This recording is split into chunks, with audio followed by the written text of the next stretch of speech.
mag-comment, wag po kayong mahihiya na magsabi ng kung ano yung inyong saloobin, ang nasa isip ninyo habang tayo ay nagtatalakay. Ito lang po ay isang simpleng paksa at hindi na po tayo gagamit dito ng PowerPoint na madami at ang pag-uusapan natin ay isa lang simple din na topic. Gusto ko ring i-take itong opportunity na ito upang i-announce po sa ating lahat yung ating year-end party na gaganapin po sa Kamuning sa linggo na magsisimula po siya ng alauna ng hapon.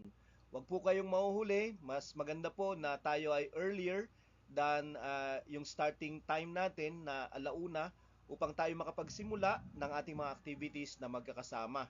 At ganun din, ating sinasabi sa bawat umaattend ng kamuning na pwede tayong magdala ng mga bisita upang makita nila kung ano yung ating ipinagsasaya, kung paano ang ating fellowship at simbahan. At we take joy na may mga tao na pumupunta upang sila ay makakita ng kung ano man yung ating pinagsasaluhan at maaring makarinig ng ating mensahe ng kaligtasan at sila ay makatanggap din ng kaligtasan.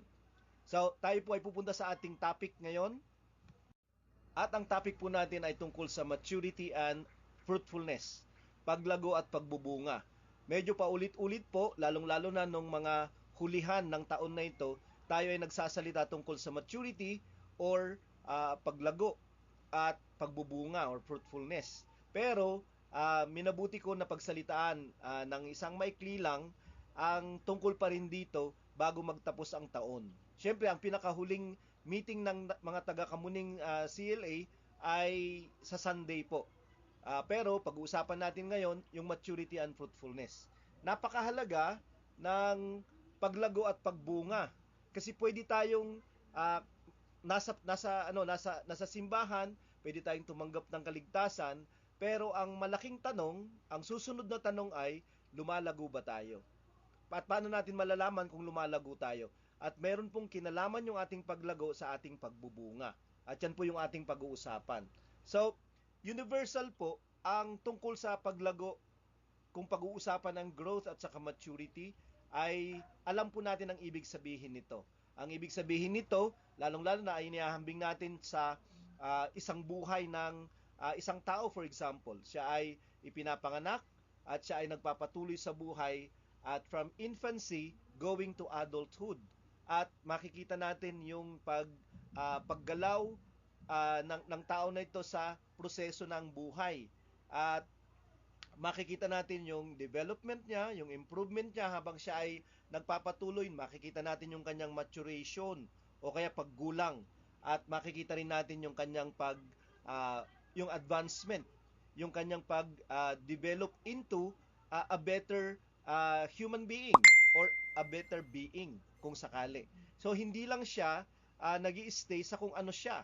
Kasi kapag siya ay nag-stay halimbawa sa isang stage ng kanyang paglago, kahit nagpapatuloy yung time, kahit siya ay gumugulang pero yung kanyang paglago ay udlot, ay may problema kung sakali. 'Di ba? Yung na-stuck ka lang sa isang stage ng paglago. Makikita natin itong paglago na ito physically at saka spiritually. Okay? Katulad ng sinasabi ko kanina, yung moment, yung sandali ng ating kapanganakan ay nagsisimula na yung buhay sa atin. Pero kinakailangan siyang lumago at kinakailangan siyang magpatuloy. At yung pagpapatuloy niya ay parang isa siyang pakikipagsapalaran, isa siyang journey na nagpapatuloy na nag-i-evolve, nagbabago. Okay? At upang ating maabot yung tinatawag na full potential natin. Okay? Pero alam natin na sa ating paglalakad, sa pamumuhay na ito, sa process ng buhay na ito ay maraming mga hamon, maraming challenges. At kapag maintindihan natin itong mga challenges na ito, na malaki silang factors, ibig sabihin pwede silang maging dahilan ng ating paglago o hindi, ng ating pagbunga o hindi. At ito ay kinakailangan nating maintindihan para sa ating personal at spiritual na development. So, sa ating paglago bilang isang tao ay kinakailangang magkakasama yung body, soul, spirit para masabi natin na holistic yung paglago. Okay, hindi lamang yung physical yung lumalago, naggumugulang tayo, tumatanda tayo physically, pero kinakailangan din na nagmamature tayo.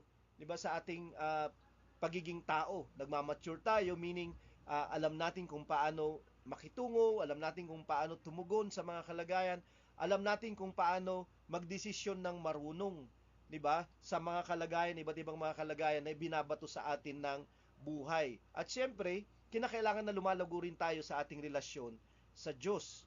'Di ba? Hindi lang tayo lumalago sa ating physical, sa mental, sa emotional na pamumuhay, pero nagiging aware din tayo na kinakailangan nating lumago sa ating spiritual na pamumuhay. So nagsimula itong buhay na ito dahil sa kaligtasan na tinanggap natin.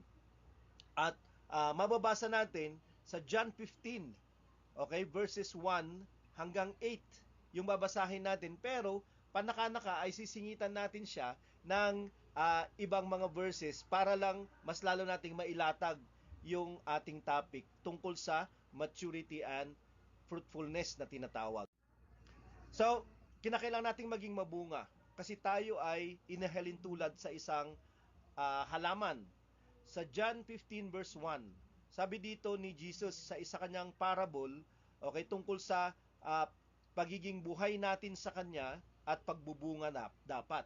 Sabi niya, I am the true vine and my Father is the vine dresser. Okay, ako yung ubasan, yung totoong ubasan, at ang aking ama ang magsasaka. Verse 2, every branch in me that does not bear fruit, He takes away. And every branch that does bear fruit, He prunes, that it may bear more fruit. Sabi niya, ang bawat sanga sa akin na hindi namumunga ay kanyang tinatanggal.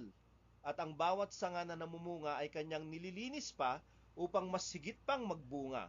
So verse 3, already you are clean because of the word that I have spoken to you. Kayo ay malilinis na dahil sa mga salita na aking sanilata sa inyo. So, ang pagbubunga ay mahalaga. 'Di ba? Kasi inihalin tulad yung Diyos dito sa isang magsasaka na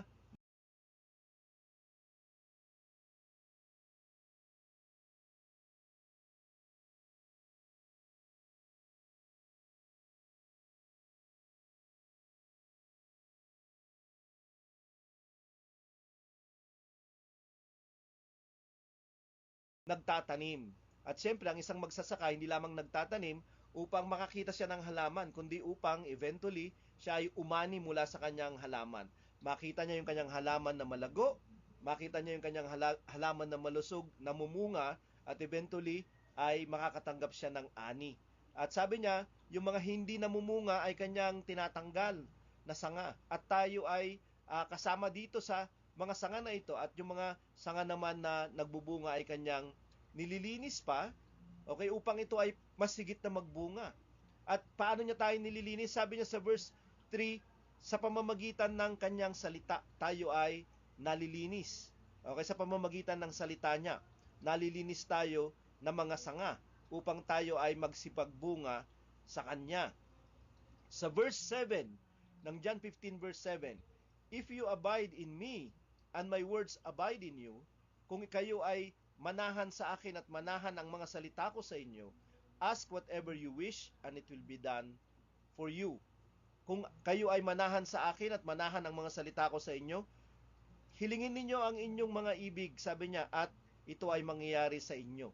Ito po ay mayroong kinalaman sa pagbunga. May kinalaman ito sa buhay natin na nagbubunga alinsunod sa kalooban ng Diyos habang tayo ay sanga ng Panginoon. Okay? Siya yung malaking puno ng ubas at tayo yung mga sanga niya. At habang tayo ay nananatili sa Kanya, nililinis tayo ng Kanyang salita. At ang sa Kanyang salita ay mananatili sa atin. At habang tayo nananatili sa salita niya, siya din ay nananahan sa atin, at yung kalooban niya, ang magiging kalooban natin dahil ang salita niya ay sumasa atin. Hindi lamang siya naglilinis ng ating buhay, naglilinis ng kung ano yung hindi dapat na nakikita sa atin, subalit makita ang kalooban ng Diyos sa atin na dinadala ng kanyang mga salita sa atin. At upang kung ang kalooban niya na yung nakatahan sa atin dahil ang salita niya ay nananatili sa atin, ang kalooban na niya yung ating pwedeng hilingin, or ang ating mga kahilingan ay maaring ayon sa kanyang kalooban, at ang kalooban niya ay kanyang ibibigay sa atin. Okay, so mahalaga na maintindihan natin na ang kanyang mga salita ay mahalaga sa pagbunga at paglago na meron tayo. So verse 4, abide in me. Manatili kayo sa akin, sabi ni Jesus. And I in you, at ako'y mananatili sa inyo. As the branch cannot bear fruit by itself, unless it abides in the vine, neither can you unless you abide in me. So, manatili kayo sa akin at ako'y mananatili sa inyo. Katulad daw siya ng sanga na hindi siya pwedeng mamunga sa sarili lang niya. Okay? Kapag ito ay hindi na nakakabit sa pinakapuno, ito ay hindi pwedeng mamunga. Ganon din tayo. Sabi niya na hindi tayo pwedeng mamunga sa sarili natin kung hindi tayo nananahan sa Kanya. Yun yung dahilan kung bakit nanahan yung Espiritu Santo sa atin. At itong chapter na ito ay tungkol sa pagtanggap ng Holy Spirit din at buhay ni Jesus Christ sa pamamagitan ng Holy Spirit. At kapag nandun tayo sa buhay na yan, tayo ay nagbubunga ng gusto niyang maging bunga natin. Okay? Tayo ay nililinis ng Kanyang salita kapag hindi tayo umaayon sa Kanyang kalooban, upang umayon tayo sa Kanyang kalooban at magbunga tayo ng Kanyang kalooban. Pero hindi tayo pwedeng magbunga kung hindi tayo nakakabit sa Kanya. Sa verse 5, I am the vine, ako ang ubasan, sabi niya, you are the branches. Kayo ang mga sanga nito. So, tayo ay nakakabit sa Kanya. Okay? Whoever abides in me, and I in him, he it is that bears much fruit, for apart from me you can do nothing. Sino mang nananahan sa akin at ako ay tumatahan sa Kanya. Okay? Ito ay tungkol sa buhay ni Kristo na nasa atin sa pamamagitan ng Holy Spirit. Tinatapik niya yun sa chapter 14. Tinatapik niya yun sa chapter 16 ng John. At itong chapter 15 ay tungkol sa nagbubungang Christian na nakatanggap ng Kanyang Holy Spirit at namumuhay sa buhay ni Kristo sa Holy Spirit. At sabi niya dito, ikayo yung aking mga sanga. Kung ako ay nananahan sa inyo at kayo ay nananahan sa akin. Okay? Kayo yung magbubunga ng madami. Ikaw yung magbubunga ng madami kung ikaw ay nakakabit sa Kanya. Ikaw ba ay nakakabit pa sa Kanya? Tayo ba ay nakakabit pa sa Kanya? At imposible na hindi tayo maging malulusog at lumalago na sanga kung tayo ay nakakabit sa Panginoon. Dahil ang Kanyang buhay ay nananalaytay sa atin. Katulad ng sanga na nakakabit sa puno. Diba? Na buhay, siya ay dadaluyan ng buhay. At dahil dinadaluyan siya ng buhay ng puno, ay magbubunga siya ng kung ano yung dapat niyang ibunga. Ganon din tayo kung tayo nagpapatuloy na mayroong relasyon sa Panginoong Hesus. Mayroong koneksyon sa Panginoong Hesus. At kung wala daw siya, kung wala tayo sa Kanya, wala tayong anumang magagawang anuman. Apart from me, you can do nothing. If anyone, verse 6, does not abide in me, he is thrown away like a branch and withers. Kung sino man ay hindi nananahan sa akin, hindi nananatili sa akin, wala na siyang koneksyon sa akin, siya ay katulad lang ng isang sanga na natutuyo. At sabi niya dito, and the branches are gathered, thrown into the fire and burned.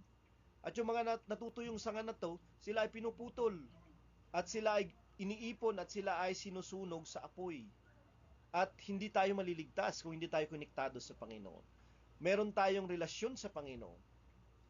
Inumpisahan ito ng pagtanggap natin ng Kanyang buhay sa pamamagitan ng Espiritu Santo. At tayo ay kinabit sa Kanya bilang mga sanga. Pero, kinakailangan nating magpatuloy sa buhay na ito.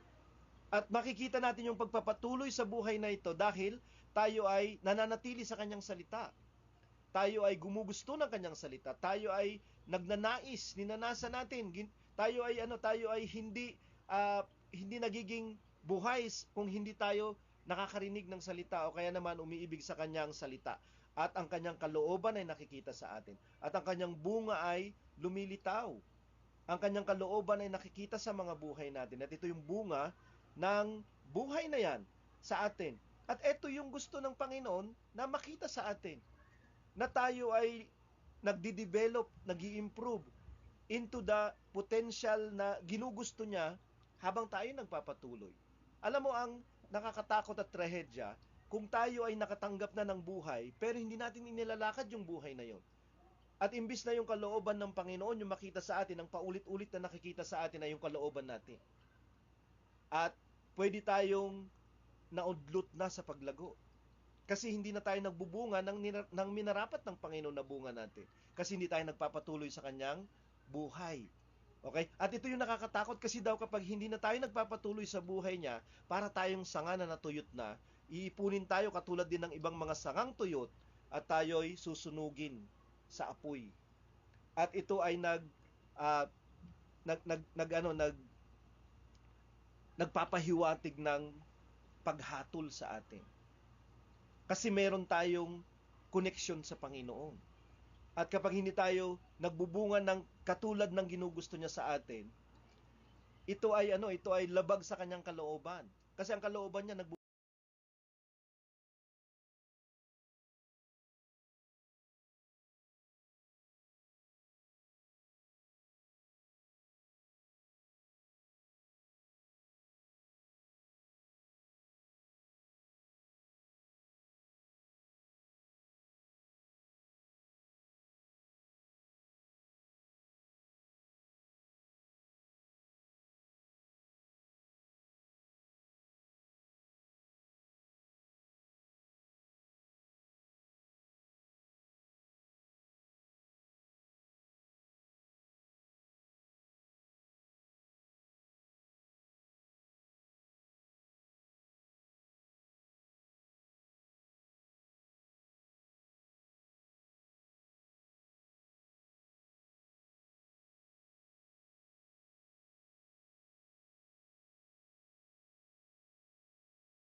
tayo eh.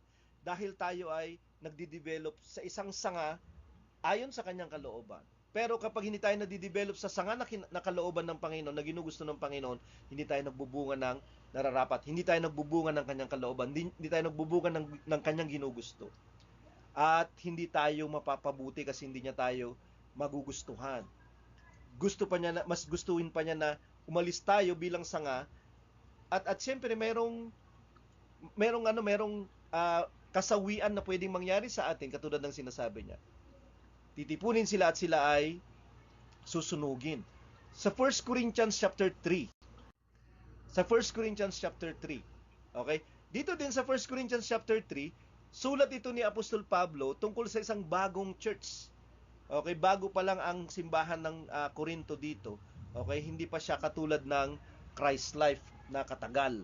Okay? At madami silang samut-saring mga issues. Bakit ang dami-dami nilang problema? Minsan sinasabi natin, bakit ang dami-dami pa ring problema ng isang Christian na filled ng Holy Spirit? Bakit ang dami-dami pa ring problema yung isang Christian na nasa church naman at nagpapatuloy doon? Okay? At ang 1 Corinthians ay pwedeng maging sagot kapag ating babasahin.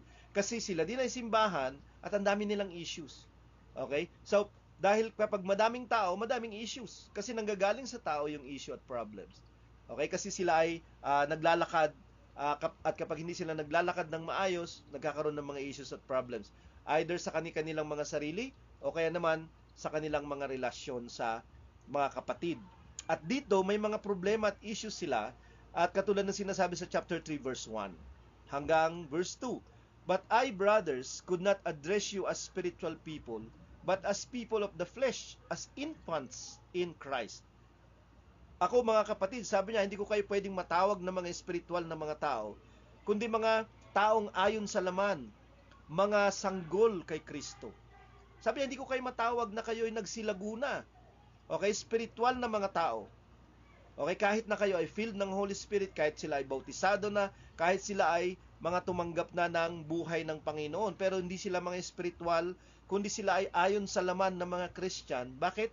Kasi nanatili silang sanggol kay Kristo. Sabi niya sa verse 2, I fed you with milk.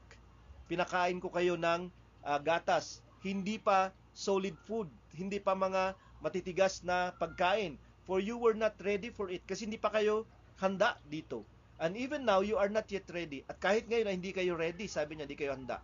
Diba? So, si Apostol Pablo, siya yung nag-church plant ng Corinto na simbahan sa Book of Acts.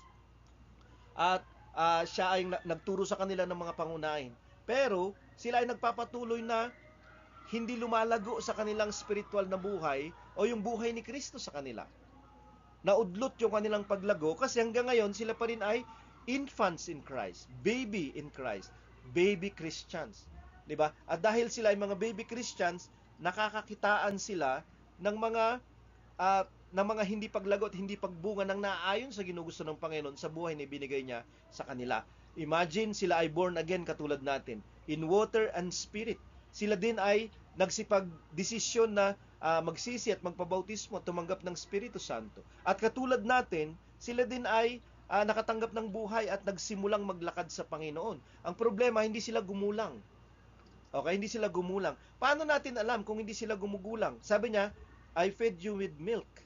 Nagpapatuloy ko kayong pinapakain ng gatas. Baby food. 'Di ba?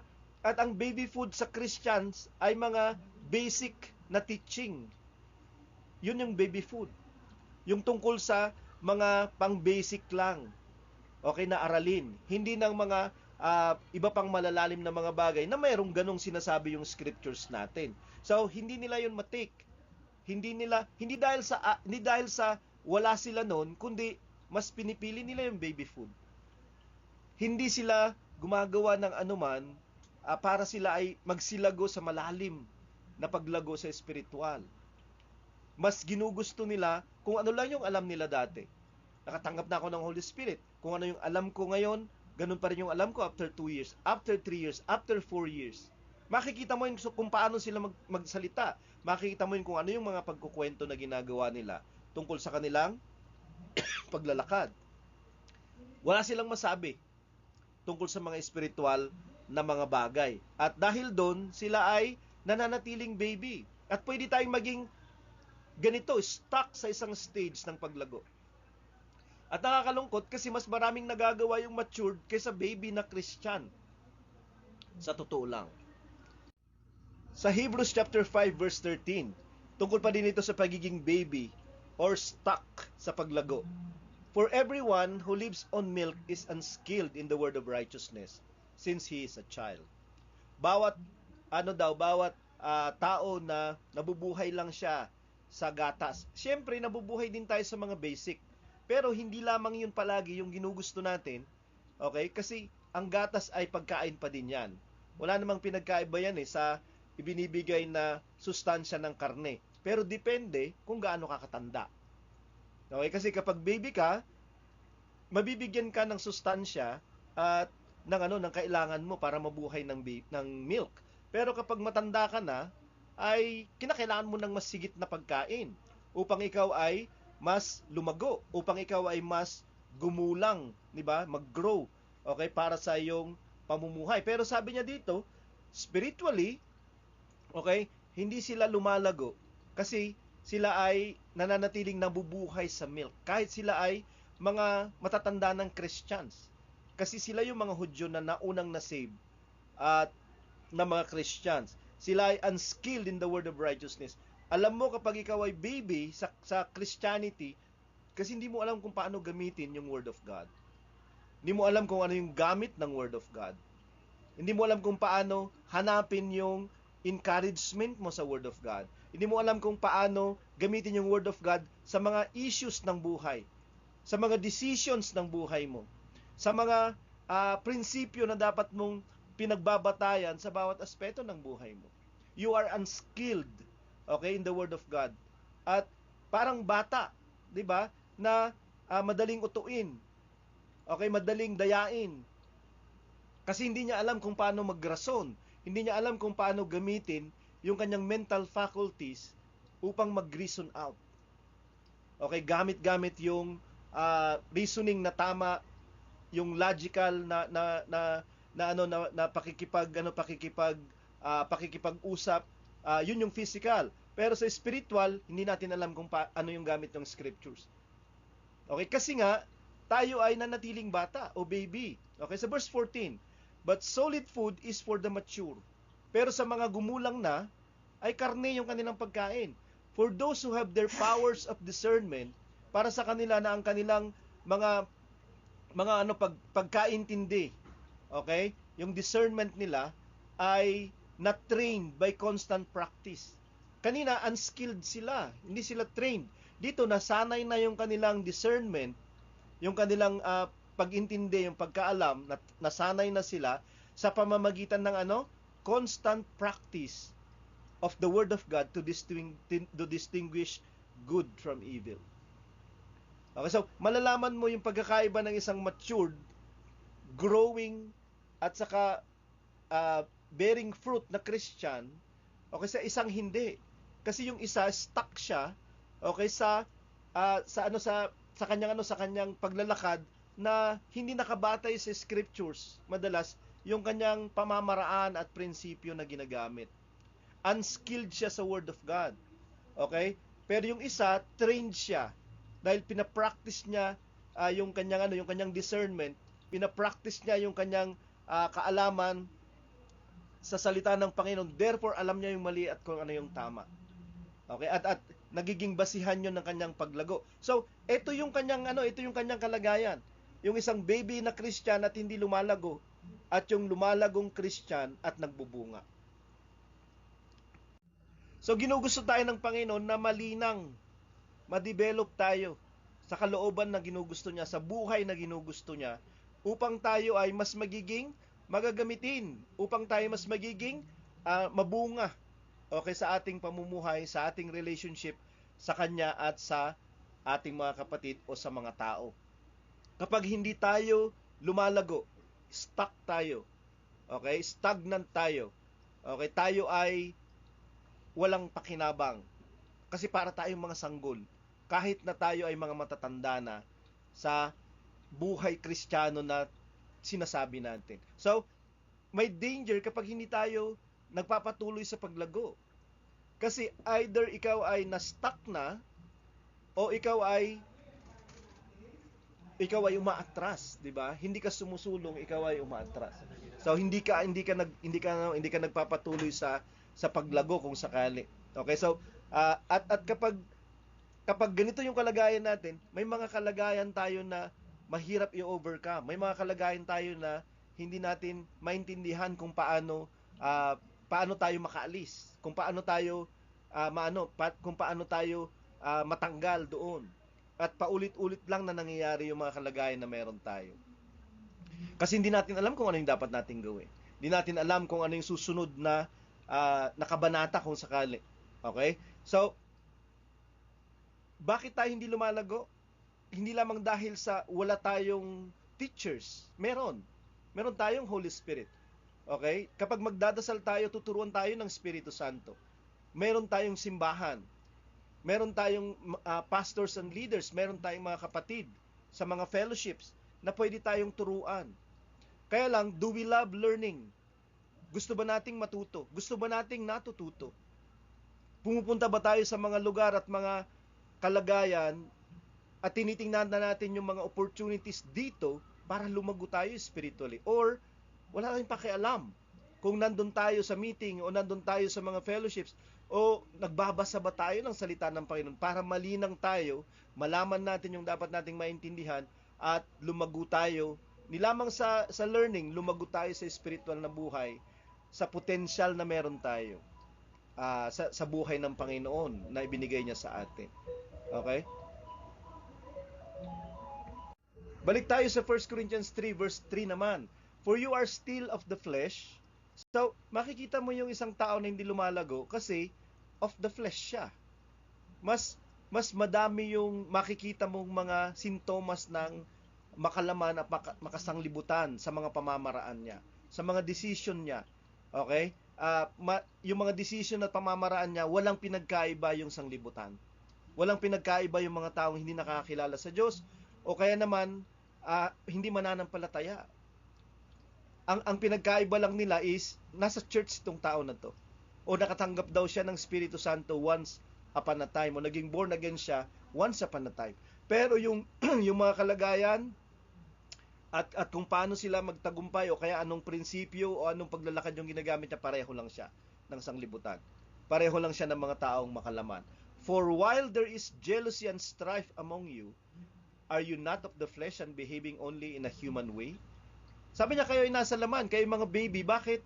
Kasi mayroong pagtatalo sa gitna ninyo, mayroong mga pag-iinggitan. At kapag nangyayari yung mga bagay na yan, isa lang ang ibig sabihin. Sabi niya, kayo ay nasa laman, or hindi kayo lumalagong Christian. Kasi alam mong lumalago tayo kasi ang bunga natin ay mas naiintindihan natin yung isa't isa.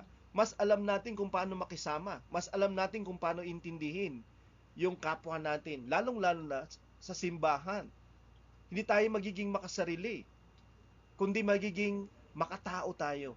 Dahil tayo ay makadiyos. Sa verse 4, sabi niya, for when one says, I follow Paul, and another, I follow Apollos, are you not being merely human? Kayo ay nasa laman. Bakit?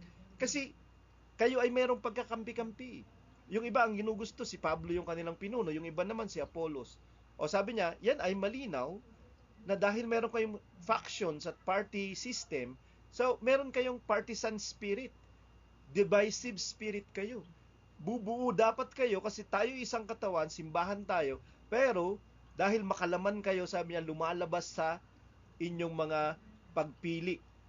Mas meron kayong pinipili at kinikilingan na tao na dapat mamahalin natin ang isa't isa. Na dapat walang division kung sakali. So, dito natin makikita, sinasabi ni Apostol Pablo, kung paano yung isang tao na nakatanggap ng Holy Spirit ay hindi lumalago. Kasi hindi niya malaguan yung mga makasarili at makalaman niyang pamamaraan. Yung makamundo na mga prinsipyo at mga pamamaraan ay nakikita sa kanya. Sa Luke 8 verse 12, Luke 8 verse 12, dito, nagkwento si Jesus Christ ng tungkol sa parable of the farmer o yung mga hasik. Okay, yung nagtatanim. At dito, nagtanim siya sa 4 na lugar. Sa daanan, sa batuhan, sa damuhan, at sa mabuting lupa. At isa-isa na ipinaliwanag dito ni Jesus, ang ating Panginoon. So, isa-isa kanyang pinaliwanag kasi yung mga nahulog sa daanan, tinuka ng ibon, yung binhi, at yung binhi yung salita ng Diyos. 'Di ba? At yung napagtataniman ng mga lupa o uri ng lupa. Halimbawa, yung daanan ay yun yung puso ng tao. Yun yung tao na tumatanggap ng salita or kaligtasan sa isang banda. Okay, so yung batuhan ay puso, yung daanan, yung dawagan or damuhan ay puso, at yung mabuti na uri ng lupa, mabuting puso, yun na tumanggap ng salita. So, ano-ano ang paliwanag dito ng Panginoong Hesus? Sa verse 12, chapter 8, the ones along the path are those who have heard. Okay, yung mga nasa daanan ng mga binhi ay mga nakarinig. Then the devil comes and takes away the word from their hearts, so that they may not believe and be saved. Pero pagkatapos nilang makarinig, dumating na yung ibon. At yung ibon dito ay ang diablo, sabi niya, na dumating upang kunin ulit yung salita mula sa mga puso nila upang hindi sila manampalataya at maligtas. At ganito yung uri ng mga puso ng mga tao na mabilis makalimot. Alam nila yung salita ni God. Pag naririnig nila, na-enjoy nila, na-apektuhan sila habang naririnig nila. Pero pagkatapos noon, nakakalimutan na nila at hindi nila nasusunod. Na para bang wala na silang narinig kinabukasan. O kaya after 2 days. Kapag may mga kalagayan na sila, hindi na nila alam kung ano yung gagawin nila. Kahit na narinig na nila yung mga kalagayan na yon nung pumunta sila sa meeting. Kahit na naikwento na yun ng mga kapatid sa kanila, nakakalimutan nila. Kasi wala silang pananampalataya sa puso nila. Kasi hindi nila iniingatan yung salita ng Diyos. Kasi busy sila sa maraming mga bagay na nalilimutan na nila yung kahalagahan ng salitang narinig nila. At hindi lamang ito nagpapawala ng pananampalataya kapag wala na yung salita sa puso natin o sa isip natin. Ang kaligtasan din ay mamimiligro sa atin. Sa verse 13, and the ones on the rock are those who, When they hear the word, receive it with joy. Ang mga nahulog naman sa batuhan, sila ay mga nakarinig ng salita at sila naging magagalakin after nilang marinig. But these have no root. Pero hindi sila nagkaroon ng ugat sa kanila. Hindi sila lumalim. They believe for a while, nanampalataya sila ng sandali, and in time of testing, fall away. Nung dumating na yung mga pagsubok, bumabagsak na sila. At hindi pwedeng hindi ka magkaroon ng pagsubok. Hindi ka pwedeng Christian at wala kang trials. 'Di ba? Sa 2 Timothy, 'di ba sinasabi doon, they that live godly in Christ shall suffer persecution. Sila na mga sumusunod ng banal sa Diyos, kay Kristo ay magbabata ng mga pag-uusig. So, dadating yung pagsubok. Malalaman mo kung malalim ka, okay, sa kaligtasan at sa salita ng Panginoon kung hindi ka babagsak kaagad. Kung hindi ka nagko-complain kaagad, nagrereklamo kaagad. Kung hindi ka nag-iisip kaagad na aalis na ako, titigil na ako. Ganito pala yung dito.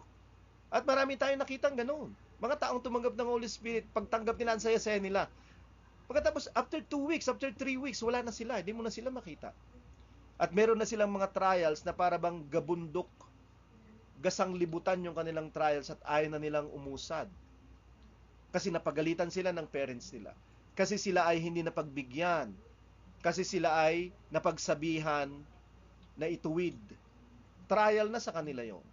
Yung iba, ang trials po mga kapatid, ay pinutulan sila ng ulo, binalatan sila ng buhay, pinakahan sila sa leon, at sila ay nagpapatuloy pa din kahit sa mga kahirapan nung unang panahon.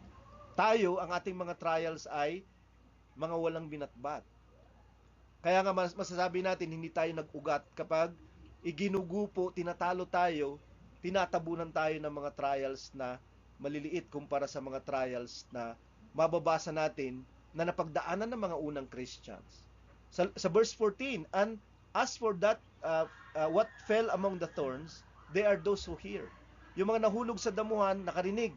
But as they go on their way, they are choked by the cares and riches and pleasures of life. Pero habang nagpapatuloy sila, nakarinig na sila ng kaligtasan, tinanggap nila yung kaligtasan sa mga puso nila, pero yung kaligtasan nila ay sinakal ng mga tungkol sa kabuhayan, pagsusumakit at kayamanan at kalayawan ng buhay na ito. And their fruit does not mature.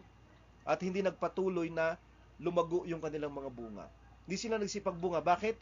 Kasi mas abala sila sa natural na buhay nila kaysa sa spiritual na buhay nila. Mas nag-aalala sila sa kanilang natural na buhay kaysa sa spiritual na buhay, sa eternal na buhay nila. Mas nakatingin sila sa mga bagay ng sanglibutan kaysa sa mga bagay na eternal. Mas nag-worry sila na wala silang buhay sa natural kaysa mawalan sila ng buhay sa spiritual. Ito yung mga tao na hindi nila inugali at sinanay na pahalagahan yung kanilang prayer life, yung kanilang worship life, yung kanilang Biblia, yung kanilang fellowship, yung kanilang pagsunod sa Panginoon. Hindi sila lumalim, hindi sila interesado mas higit sa mga bagay ng Diyos, kundi sa mga bagay nila at sa mga bagay ng sanglibutan. At hindi magsisipagbunga yung mga ganitong tao. Sila yung mga paroot parito sa simbahan. Sila yung nandyan, masaya isang linggo, pero sa susunod na linggo wala na naman. At babalik ulit siya sa susunod na buwan at parang okay siya. Pero pagkatapos ng isang linggo wala na naman siya. At hindi mo alam kung ano ang kanyang pagtingin at pagturing sa kanyang spiritual na buhay. Dahil malalaman mo yung pagturing mo sa spiritual na buhay mo sa pagpapahalaga mo ng mga spiritual na mga bagay ng Diyos. Sa verse 15, yung mga binhing nahulog sa mabuting puso, sabi niya, they are those who hearing the word, pagkarinig nila ng salita, hold it fast. Pinanghawakan nila ito in an honest and good heart, sa isang matapat at mabuting puso. Yung kanilang puso ay naging taniman ng mabuting salita ng kaligtasan ng Panginoon, and bear fruit and patience. Hindi nila iniwan sa puso nila, ginawa nilang yaman yung kingdom of God. And out of the abundance of their heart, the kingdom of God ay naririnig sa mga bibig nila. At sila ay nagsipagbunga with patience, na mayroong papahinuhod, na mayroong pagtitiis. Hindi ka magbubunga ng wala kang pagtitiis. Hindi ka magbubunga sa buhay na spiritual kung hindi ka nakikipaglaban at nag-o-overcome. At sila ay nagsipagbunga, sabi niya. So, tayo ay dapat magpatuloy sa pagbubunga. Pero meron tayong iba't ibang mga kalagayan at yung mga kapatid na dumadating sa church, dumadating sa fellowship, ay dapat nating kausapin, dapat nating alamin, kumusta ka na, ano nang nangyayari sa'yo. At pwede silang magtumanggi, pwede silang umiwas, pwede nilang hindi ka pansinin, pero at least nakausap mo sila at nakumusta. Ugaliin natin yung ganito kasi sila ay nasa isang pakikipag-away at pakikipaglaban ng kanilang mga kaluluwa ang nakataya. Kasi spiritual na buhay yung nandito. At hindi sila magsisipagbunga. Kung sa dulo isang araw, makarating tayo doon at hindi tayo nagbubungang sanga, hindi tayo nagiging matured sa buhay natin, tatanggihan tayo ng Panginoon. Hindi niya tayo tatanggapin. Sa Matthew chapter 3 verse 10 bilang pagtatapos, sabi niya dito, nung dumating si John the Baptist, bakit siya dumating at siya ay